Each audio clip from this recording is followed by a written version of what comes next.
Mirë mbrëma dhe përshëndetje. Unë jam Mesut Shabani e në podcastin Mesut Shabani. Miqtë të mi, data sot është 4 muaj 7 viti 2026, vit që po e shkelim për gjysmë. Dhe sot Shqipëria shteti anë ka qenë temë e muhabetit gjithandej. Më tepër për shkak të asaj paralajmërimeve se më në fund edhe diaspora është aty. Dhe ishte aty. Ishte në Lezhë, ishte në Tiranë. Në Tiranë në mbrëmje, veç ka pasur edhe situata delikate dhe interesante. Jo që s'janë parë situata të tilla, janë parë. Por janë parë edhe në kohën e Sali Berishës dikur vitive në 1990, por janë parë edhe tash. Më në fund, Edi Rama provokoi me atë që quhet te ne lelek, ato u thon flamingo. Por s'është rëndësi. Dhe është rëndësi se tortën e kishte me flamingo dhe falenderoi gjithë ata të cilët të urruan. Protestuesit të cilët ishin mbledhur vërtet në numër rekord në ditën e 35 të protestave të rregullta, që veç kanë marrë një formë tjetër. Ata i urruan me një tabut. Pra, më në fund me një tabut. Dhe ka reaguar i pari kundër tabutit Taulant Balla, i cili tha, kjo është formë e keqe dhe tha diçka tjetër shumë interesante. Pra, nuk është më kjo qytetari. Po çfarë është qytetari? Është kur ata urgosin njerëz, qytetari është kur Edi Rama çfarë nuk flet dhe ofendon. Dhe kjo është, pra, ka reaguar edhe Braçe, Neveri e Turshë, dhe për të thënë Arkrivoli nuk është poezi, simbolizon vdekjen. Ja, që thotë beki. Ndërsa, protestuesit vetëm sa vinë e shtohen. Është shumë interesante. Dhe vend që të paksohen ato sa vinë e shtohen. Pra. Edi Rama ka falendëruar qytetarët dhe flamingët për urimet e të linjës, por edhe ka pasur sharje. Do dalim pak diku tjetër. Ka reaguar, interesant, t'japësh një njeriu postin dhe ai pastaj mendon se është edhe zoti edhe shumë çka. Do dhija me Adnan Azizin. Pra deklaratë e deputetit Adnan Azizi, lidhur me zhvillimet politike në Shqipëri. Kanë ngjallur diskutime, duke ngritur pyetje mbi përfshirjen e politikave nga jashtë vendit në debatet e brendshme shqiptare. Okej. Pse Adnani nuk ngre një z dhe asaj që quhet këtu në Tetov, që shet Bilal Kasami, pra vakëfe. Të gjitha janë vakëfe. Pse nuk ngre? Por mirë tha miku im dhe shoku im Dritan Goxha. Mirë tha, shqiptarët jashtë shtetit shqiptar nuk ka nevojë që të përzihen shumë në të se çka po ndodh. Po ndodh thot një revolucion. Dhe mbrëm kishte bërtitma Prishtina, Tetova, revolucion. Pse? Adnan pse? Dhe Azizi akuzoi BD-n për propagandë dhe etiketime politike duke lidhur qendrimet e saj edhe me institucionet shqiptare. Reagimi i tij erdhi në një moment kur autoritetet në Tiranë kanë shpërsuar retorikën dhe personave që sipas tyre do rinë në çështje që prekin interesat e Shqipërisë. Në të njëjtën periudhë, ministri i Brendshëm i Shqipërisë, Besfort Llamallari, deklaroi se vendimi për shpalljen non grata të Iqbal Hudutit nuk do të jetë një rast i vetëm. Ai paralajmëroi se masat e ngjashme mund të merren edhe ndaj shteteve të huaj që sipas institucioneve shqiptare angazhohen në veprim që bien ndesh me interesat kombëtare dhe procesin e integrimit evropian të vendit. Kjo ka nditur diskutim nëse reagimi i Azizit është thjesht një qendrim politik apo lidhet me kliman e krijuar pas këtij paralajmërimi të autoriteteve shqiptare. Deri tani nuk ka asnjë indikacion apo deklaratë zyrtare që lidh deputetën e vlen në një procedurë të tillë, megjithatë koha dhe konteksti në cilën erdhi reagimi kanë hapur debat në opinion. Paralajmërimi i ministrit të Brendshëm Llamallari për mundësinë e shpalljes të tjera non grata ka rikthyer në fokus diskutimin mbi rolin dhe ndikimin e aktorëve politikë jashtë Shqipërisë në zhvillimet e brendshme politike të vendit. Nga ajo që tash në mbrëmje veç filluan në rrjetet sociale të shkollën emrat të cilët qarkullojnë janë Izet Mexhiti, Izet Mexhiti, Bilal Kasami, Adnan Azizi, Bekim Qoku, gjithë deputetët dhe ministrat e vlenit. Po ashtu, sipas gjitha gjashtë dhe edhe Albin Kurti në atë listë. Okej, nuk është okej, por unë vazhdojmë më te. Pra, do të ketë pra persona nën tjetër. Dhe, dikthehemi, këtu ku jetojmë ne. Mickovski vazhdon me retorikën e vjetër. Tetov filmjeri Samarit i kujtohet gomarit. Pra, asnjë investim nuk është duke paralajmëruar në pjesën e Maqedonisë Perëndimore tek shumica e rëndësishme e popullatës që është shqiptar. Asnjë. Dhe e ka mundësin tash. Nuk do shumë investime. Treni që do të qarkulloj nga Shkupi, Tetov, Gostivar, Kërçov. Gati është. Gati është. Minimumi, më thonë këta që përnojnë shqiptarën e Korudha, 100.000 euro. Atje dikun diçka nuk është në rregull, këtu dikun diçka nuk është në rregull, dhe sinjalizimet. Minimumi, maksimumi, 100.000 euro. Dhe nuk e bën. Flet për miliona euro që do të bëj ka koridori 10. Çfarë nuk ka. Dhe ju e dini se unë mbahem pak i mençur dhe ja, do mbahem. Posaçërisht më irriton sjellja e Mickovskit dhe Nikolovskit, që Nikolovski 175 milionë euro tash që i mori nga rebalansi i buxhetit, është duke investuar krejt në Maqedoninë Lindore. Apo si doni që ndër Shkupe poshtë, në hartë, kur e keni hartën përballë, ngjitur në mur. Asnjë cent në Maqedoninë Perëndimore, asnjë, është ministri i transportit. Nuk e fshef ti. Nuk ka pasur ministër të transportit dhe zëvendës kryeministër deri tash që më anti-shqiptar, sepse anti-shqiptarizmi diktohet edhe me veprime. Nuk ka asnjë investim. Dhe kur flet ky edhe për korridorin 8, me një rrehudha ndesi duhet kalohet nëpërmes, nuk mund ta shkëlojmë në aeroportin e Ohrit, se kush do ta bjerë juve turistët në aeroportin e Ohrit. Rruga që do i lidh Ohri, korridori 8, tek do i dalin Telashe. Por, një ditë do ikin këta nga pushteti. Nëse jo shumë shpejt. Unë kam informata se shumë shpejt do ndodhe transformimi i pushtetit në Maqedoni. Dhe çfarë atëherë? Do a falim? Jo, nuk u afalim. Nuk u afalim asnjë. Sepse derisa Kristian Mickovski parlamenton me bujë e Korrudhën e shpejt, dhe dëgjoni edhe me zë pak, në korridorin 10, që s'ka të bëjë as pak me korridorin 8. Dhe përgatit ceremoni për kur themele konferencën shtype, ai vazhdon të injorojë një nga nevojat më elementare infrastrukturore të qytetarëve të Maqedonisë Perëndimore, ku banojnë pjesë dërmuese popullatës shqiptare. Linjën ekzistuese Shkup-Tetov Gostivar Kërçov nuk e përmendin, nuk e prekën.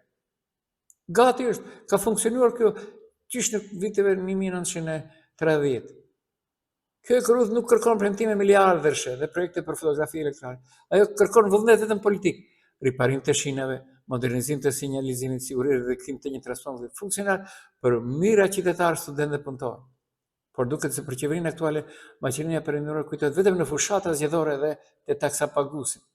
Kur vjen puna te investimet reale, prioritet bën korridoret që sjellin më shumë propagandë politike, ndërsa Tetova, Gostivar dhe Kërçova mbeten në infrastrukturë të amortizuar dhe premtime të pafundme. Unë kam fasuar sot të dy kryetarët e Vlerit që kanë dalur atje dhe thonë do e bëjmë këtë rrugën Bllacë 10 kilometra për Shkupe. Mos tuni pak syr hop. Mos tuni.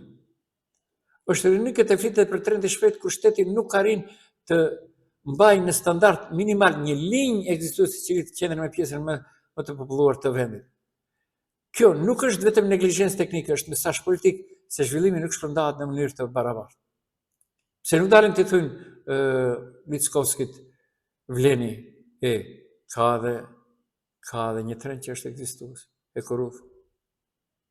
Dhe si qeveria do të ishte serioze për zhvillimin e vendit, kur themeli pa, nuk do vendosi për një projekt të largë dhe të shtrenjtë për ringjalljen e Korrudhës Shkup-Tetov Gostivar Kërçov, e cila mund të shërbejë qytetarëve menjëherë. Përndryshe Korrudha e shpejt rrezikon të mbetet vetëm një tjetër slogan i madh, ndërsa Maqedonia Perëndimore vazhdon të udhtojë me ritmin e arrestës. Kur një qeveri investon te spektakli dhe jo te nevoja reale e qytetarëve, treni i propagandës ecën shpejt, por zhvillimi vërtet mbetet në stacion. E Korrudha e shpejt për korridorin 10, por pse harrohet Maqedonia Perëndimore? Qeveria e Kristian Mickovskit flet për projekte madhore dhe korridhat e shpejta në korridorin 10, i cili është ëndër. Por vazhdon të anashkalojë një realitet që prek mira qytetarë çdo ditë. Pse nuk e bëjnë korridorin 8 edhe me Korrudhën? Linja ekzistuese Shkup-Tetov Gostivar Kërçov nuk kërkon miliardë euro, por investime relativisht modeste. Është paradoksale të që flitet për trenet e shpejt ndërkohë një pjesë e madhe e rjetit korridor në perëndim të Maqedonisë mbetet e lënë pas dore. Banorët e Tetovës, Gostivarit dhe Kërçovës nuk kanë nevojë për premtime spektakolare, dinë se nuk ndodhen ajo. Nuk e bëri BDI për 24 vite të bëjnë këta. Por ata po akmere. Dhe në njëjtën kohë dhe po shpërngulin qytetarë. Mirë po harrojnë se shpërngulin edhe maqedonas, jo vetëm shqiptar. Sepse ata duke mos parë perspektivën në shtetin e tyre, që thonë ata Tetova e Makedonski Grad, nuk rrinë. Ata kanë nevojë edhe për Korrudhë që të funksionojë sot. Nëse qeveria pretendon se zhvillimi është i barabartë për gjitha rajonet, atëherë investimet nuk duhet të përqendrohen vetëm në korridore që sjellin përfitim politik dhe propagandistik. Neglizhimi i korruptës së makinës vendore është një tjetër dëshmi e pabarazdisë në investimet publike dhe mungesë e vullnetit për të zhvilluar në mënyrë të barabartë gjithë vendin. Bilal Kasami nuk mund të kërkojë këtë, se është i kapur me vakëfet. Izzetmexhiti beter Bilal Kasamit është më tepër i kapur. Qytetësirët nuk matë dhe me projekte që paralajmëron, por edhe me infrastrukturën që mirë mban. A ka BDI faj për gjithë të, si nuk ka? Kush ishte deri vitin 2024 në përdritori dhe e korrudha? Kohën e BDI-s, kur ishte në koalicion, ishte edhe Besa. Mu Adnan Azizi ishte në korrudha. Para se të tërën trena me shpejtësi të lartë, ishte më e ndeshme të rikthehej në funksion të plot, pra kjo korrudha ekzistuar, shkup të tokë ustivar kërshov. Do ishte më rentabile dhe për qytetarët, edhe më e sigurt, nuk do kishin ngarkesa të komunikacionit as për parkingje kështu me radhë. Ky është investim i minjershëm për qytetarët dhe kthimi është i minjershëm. Por Maqedonia ka zgjedhur rrugë të tjera, sepse tu ka një akmarrje. Ndërtimi e kurrudhës së shpejtë në korridorin 10 pritet të nisë me vendosjen e kurthemelit në fund të këtij viti ose në fillim të vitit të ardhshëm, kështu njoftoi kryeministri Hristijan Mickoski. Ai theksoi se studimi i fizibilitetit është përfunduar dhe projekti është në fazë rishikimi, ndërsa financimi tashmë është siguruar dhe do të bëhet publike së shpejti. Mickoski shtoi se nuk pret pengesa nga ndryshimet në qeverinë britanike. Съвършено не очакувам да имаме никакви турбуленции во делот на промените во рамките на британската влада, сепак тоа е озбилна држава и така институционалната меморија не се менува, приоритетите не се менуваат визави кадрите кои што се во владата.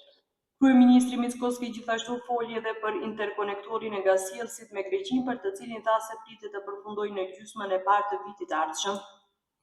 Kjo është temë tjetër. Maqedonia Perëndimore do ngrohet në shekullin tjetër me gazifikim. Pra ne do ngrohemi dhe të paguajmë rrymën më shtret, sepse ashtu është interesi i shtetit. Nga shqiptarët të vjelë sa më shumë taksa dhe sa më shumë para në gjitha sferat, telefoni, në ngrohje, në ushqime kështu me radhë. Kështu okay, por unë vazhdoj më tej, pra. Vërtet është kjo rënqedh se shqiptarët nuk ka askush kush t'i mbrojnë. Askush nuk ka. Dhe, unë ndalem pak, miqtë mi, duhet të sqaroj edhe një diçka. Unë si shpesh shkoj live në këto inqizimet e lajmeve. Dhe as nuk mërzitem për ju, sa që ju mërziteni për mua. Nuk them askuj, më dëgjo. Unë shfaqja dhe mendimet e mia, spetimet e mia. Kujt i pëlqen në rregull, kujt s'e pëlqen, nuk ka dhe pse më dëgjon. Mirë po i vërej komentet. Po ti s'm paske dëgjuar atëherë, pse më komenton? Më ndëgjojnë njerëzit për vjedhurazi dhe nuk e pranojnë. Është problemi i tyre. Është problemi i tyre. Dhe se si shprehem unë është problemi im. Askujt nuk e thon më dëgjoj.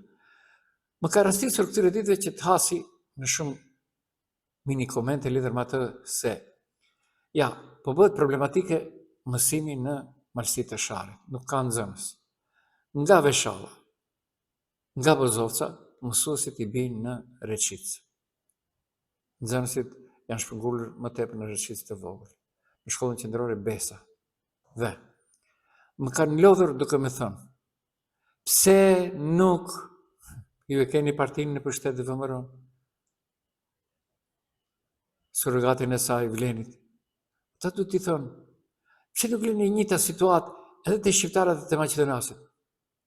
Sepse shumë mësues pritet që të mbeten edhe pa punë. Pra, si mbillen klasa shqipe në Maqedoninë e Veriut. Nëse institucionet përgjithësi deklarojnë se interesi për shkollë profesionale është në rritje, gjendja në terren paraqitet ndryshe. Në Shkup posaçërisht, në shkollën e mesme profesionale Boro Petrushevski, disa paralele në gjuhën shqipe janë përballë rrezikut të mbylljes për shkak të numrit të pamjaftueshëm të nxënësve. Po si nxënësit paralelojnë se kjo situatë mund të lërë edhe pa vende punë, po do ju lërë? Do ju lërë. E kërkuar 200 nxënës janë pranuar vetëm 164. Një paralele kërkuar nuk është. Por, pse Ministria e Arsimit nuk del bëj listingin edhe për Maqedoninë Perëndimore? Shohim sa shkolla në për shkollat ku mësojnë edhe shqiptarët dhe maqedonas, sa nxënës ka maqedonas. A e përmbushin numrin e asaj që thot minimumi. Sa mësues marrin rroga dhe nuk mbajnë mësime. Në shumë klasa ka klasat të përzira, mësimi përzir, klasat e para me treta, dytat me të katërta. E kështu me radhë. Nuk ka nxënës. Por kjo si duket flet vetëm për shqiptarët. Është partia politike e vlen. Unë bëj punën time sipas asaj, unë kur mendoj se duhet të reagoj, unë jo të tjerët. Nuk është okej, por unë vazhdoj më tej pra. Gjithandej, çfarë nuk do dëgjosh tek dhe ajo cila më ka bë përshtypje dhe kam reaguar në mënyrë shumë interesante për shkak mua më duket shumë interesante. Del kryetari i komunës së Strugës me ndiqyra, i cili ka tjetër punë dhe lavdërohet. Një qytetar, nuk e përmend as emrin, as pirmin, as inicialet, unë e kam bërë NN. E keni te telegram.mk. Ia ka falur komunës borxhin me kamata, me gjëra të tjera, 150.000 euro. Ai pas ka bërë gabimin më të madh në jetë. Se t'ja fali komunës 150.000 euro. Ke dashur që të bësh një mirësi. 3 familjeve, ka një banesë 150.000, merja komunës. Pse? Edhe pse ai ka thënë se gjesti i qytetarit është për të vlerësuar, po, sepse heqja dorë nga rreth 150.000 euro kamata nuk është një vendim i vogël. Megjithatë, unë do ndalem këtë diçka tjetër. Edhe 2 raste të tjera, sepse me ndiqyra, para se të hyjë ato 2 raste me ndiqyra, e ka për obligim të tregoj struganëve, sepse është kryetari i komunës Strugës, si e zgjedhur s'është rëndësi. Çfarë është biseduar në takimin e fundit me UNESCO para 5 ditëve. Se nuk del të sqaroj. Atje është hekur dorë që kalohet nëpër Trebenisht. Se nuk del. Ka për obligim transparencën. Edhe shohim se do të kaloj. Ato duhet të ngriten në këmbë struganët. Si mundet? Pa marrë parasysh se gjithë informatat që kam thonë brenda shteti mund të rregulloj vetë disa gjëra. Pra, unë të ndroj edhe trasen. Po pse të ndroj trasen bashkë ku kalojnë shqiptarët?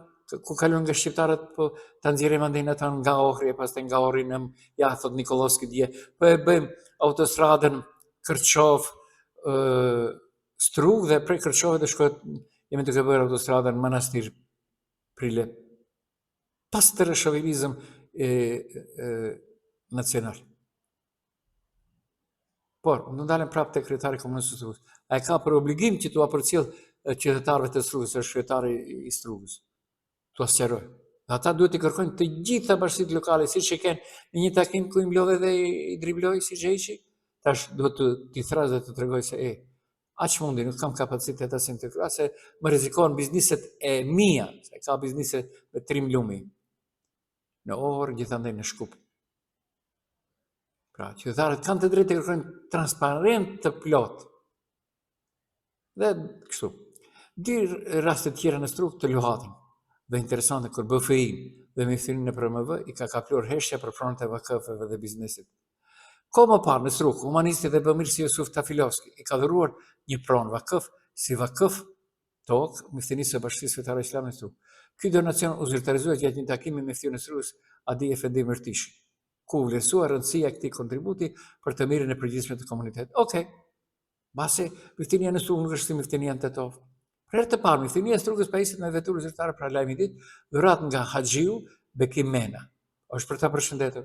Një gjest i rrallë, fisnik dhe thellësisht, domethënë vjen nga Haxhiu Bekim Mena, i cili i kënaqur nga organizimi i kujdesit dhe përkushtimit treguar gjatë Haxhit 2026, vendosi që në shenjë mirënjohje të dhurojë Ministrinisë së BFI-s në Strugë një veturë. Okej, krejtësh kjo në rregull.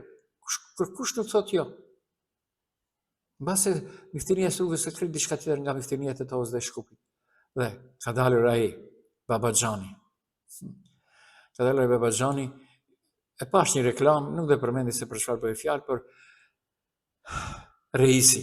Do e mbrojmë edhe me liq Reisin, figurën e Reisit, thot Bashkia Fetare Islame. Okej. Duke e mbrojtur, ajo po bën kultin figurën e Reis Shaqir Fetar. Kur çdo paraqitje e tij kthehet në propagandë personale, humbet serioziteti i institucionit. Humbet. Thënë Shqip, askush nuk merret me figurën e shëndrishme si figurë e Reisit që po demonton BFI-n për reklamat komerciale. Pse Reisi hesht për çështën e vakëfit të Tetov? Pse? BFI reagoi me të drejtë nga keqpërdorimit të figurës së reisit në reklama komerciale, por nuk sqaroi se si është keqpërdorur. Mirë, por shumë besimtarë prisnin që me njëjtën vetëdijshmëri reisi si udhëheqës i Bashkisë Fetare Islame të flisë edhe për çështje që preken drejt për drejt pronat dhe intereset e vakëfit në tokë, të cilat janë të përfolura këtyre ditëve në atë që quhet shitblerje të Bilal Kasamit. Miftinia ka gisht aty. Se Miftinia nuk del të thotë e kujt është ajo hapësira aty ndërmjet dy ndërtimeve të larta që janë të urra te xhamia e Pashës pak më poshtë, që shkon nga spitali. Se nuk tregon e ku është ajo hapësira e bëshlloku ku është ndërmarrja komunale Shari. Pse nuk tregon? Pse? Por mundohen që të bëjnë. Dhe pse nuk tregojnë se pse ka shkuar këtyre ditëve Bilal Kasami dje par dje më duket, e pash kur hynte te Miftinia të Tavës. Pse? Për çfarë? Shkoj të shohë cilët janë vendet e lirës edhe vakëfi ka ato të vetat. Çfarë nuk ka? Çfarë nuk ka? Çfarë nuk ka? Dhe, dhe dalim pak, nuk e lë pa u marrë me komunën të Tavës. Dëgjoni se çfarë ndodh në parlamentin. Marrë në gjithmonë më kanë thënë se ndërmarrja as nuk shitet, as nuk privatizohet, as nuk jepet dhe mendoj se agromet e ti marrë shtëpisë tu do të dalë që për shfalje që ta të Tovës që i ke manipuluar se do të shitet ndërmarrja e ujit. Sa i përket që tha e studimit fizibilitetit, që nuk është i realt, për fat keq ai studim fizibiliteti është shumë i realt. E dim pse është shumë i realt, se ndërmarrja e Shari për momentin fakturon 200.000 euro dhe duhet të fakturoj 1 milion euro. Pare se përmende se duhet kërkoj falje publike, unë nuk e kom rejt asnjë. Do të thonë unë kom dalë, kom tregu publikisht se përgatitet ju e quani partneritet publiko-privat, ne e quajmë shitje. Se unë nuk di si ta konsideroj ndryshe kur hyn një partner privat, infrastrukturën e ka gati, ai instalon ujmacin, ai e merr inkasimin, ai e merr paret, asnjë investim tjetër në komunën e Tavës ai nuk bën. Atë nëse nuk është shitje, atë si ta quajmë ne këtë pjesë? Ajo çështje që ne duhet ta folim, domethënë se ka shumë detale dhe unë në bazë studimit fizibilitetit, numrave që kemi pa aty, shumë e qartë, se të studimi fizibilitetit thotë se ju inkasim nga fakturimi që bëni keni 59%. Kurse në bazë raportit vjetor që keni pru ju seancë para 2 seancave që kalum ne, del se 94% e keni. Tash ajo një përqindje shumë e madhe që nuk përkon në studimin e fizibilitetit. Në bazë të angazhimit tuaj që keni bëu, ju keni ble 1500 ujmatës, nëse s'jam gabim, edhe momentalisht jeni të instaluar terren. E tash unë nuk e kuptoj këtë pjesën pse ne duhet marrim partneritet publiko-privat, ben që institucioni pasi jo është profitabil, mund të angazhohet më tepër, edhe pjesa e inkasimit që thoni ju se duhet pjesë më tepër është çështje që ju nuk keni angazhuar sa duhet. Ju nuk keni mund të detektoni personat fizik ose juridik të cilët e shfrytëzojnë ujin, mirë po nuk e bëjnë pagesën. Domethënë, ujmaci digital nuk mund ta identifikojë personin. Ajo çështje më menaxheriale në PK Sharit se si të udhëhiqen. Bindja ime e thellë është se ne nuk kemi nevojë për partneritet publiko-privat, por me një menaxhim të mirë të ndërmarrjes publike Shari, ne mund të arrijmë edhe ujmacit të instalojmë, edhe të vazhdohet domethënë ajo procedura që kush sa harxhon ujë, aq të paguajë. Faleminderit. Po pra, muhabetet e komunës së Tetovës, vërtet vetë Bilal Kasami doli në foltore dhe tha se kemi nevojë, tash ndryshoi situata, drejtori që ka Superman. Okej, Superman, atëherë pse? Nuk është okej, por unë vazhdoj me të pra. Tetova vërtet nuk e meriton një udhëheqje të tillë. Një ditë më përpara të shkot në zgjedhje, do të ishte më mirë. Dhe do të shpëtonte, por do të përfundonte prapa grillave. Kam informata se do të përfundoj prapa grillave. Se nuk është vetëm kjo që duket, ka dhe shumë shka që nuk duket. Okej. Dhe vazhdojmë më tepra. Pa dhe njerë, këtu që atë që dëgjoni, mund të dëgjoni vetëm këtu, asku tjetër. Sepse të gjithë janë të ledhatuar, dorën thatë kërkush nuk e prek. Nuk është okej, por unë vazhdoj më tej. Ickovski prap tash një lajm, ndërtimi i autostradës Orë-Kërçofi në fazën përfundimtare. Interesant. Gjithë ditën rrotullohen, nuk flasin për atë që pritet të ndodh. Autostrada nuk është autostradë, por unë thënë, në rrugë e shpejtë, Tetov-Shkup, Gostivar, 2 të çara në mes të rrugës sa të doni, nuk ndërmerr asgjë Nikolovski, por merren me krejt diçka tjetër. Krejt diçka tjetër. Okej, nuk është okej, pra. Por, më ka befasuar sot kur kam lexuar se një aksion i madh diku në Shkup është gjetur drogë e madhe. Interesant. Dhe nëse nisemi sipas asaj se si me 2 dhe 3 korrik ka punuar policia, unë e përgëzoj policinë, por ktheni pak edhe në Tetov, ktheni pak edhe në Tetov. Ktheni pak edhe në Tetov, pra. Gjatë kontrollet e realizuar në bazë të urdhave gjyqësore, policia e sekustroi sasi të mëdha marijuane, kokaine, hashashe, LSD-je, amfetamine, ekstazi, këpurdha, halucinacione, si dhe pajisje që dyshohet që përdorosh për matje, paketim, shpërndarje në drogës. E gjetër pothuajse në gjitha qytetet, përfshi rreth 11 kg gjysmë në Shkup kokaine, sekustruar në Shkup, afërsisht 400 dhe në Radovish. Numri më i madh i interesuar regjistruar në Shkup, ndërsa operacione përfshi edhe Tetovën, Guzdivarën, Kumanovën, Kriva Pallankën, Radovish, Manastirin, Resjen, Prilepin dhe Kërçallën.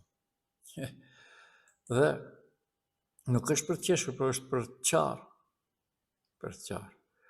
Vetëm ende nuk është bërë midije se cila është mosha më e re e kohëve të fundit, më e re. Që është konsumues apo shfrytëzuesi i gjërave narkotike. Okej, nuk është okej. Pra, gjithandej Mickovski vazhdon edhe në Butel, nisi projekte të reja, vetëm në komunën shqiptare asgjë. Vetëm në komunën shqiptare asgjë. Dhe rinë këta të Vlenit, lavdërohen dalën atje Shkupit dhe Prishtina, do lidhen me autostradë. Okej. Faleminderoj nisjen e punimit me implementimin e 8 kilometrave të autostradës Shkup-Llaç të dy kryetarët, me gjithë dhe Kasmatet. Të dy kanë shku atje, kanë dalë. Unë dilin fotografi. Parëm t'i mbani mend fotografitë. T'i mbani mend. Okej, nuk është okej, por unë këtu pra ndër nga dalë po e përshëndes. Dëgjohemi nesër mbrëmë. Ishit në podcastin Mesut Shabani me Mesut Shabani.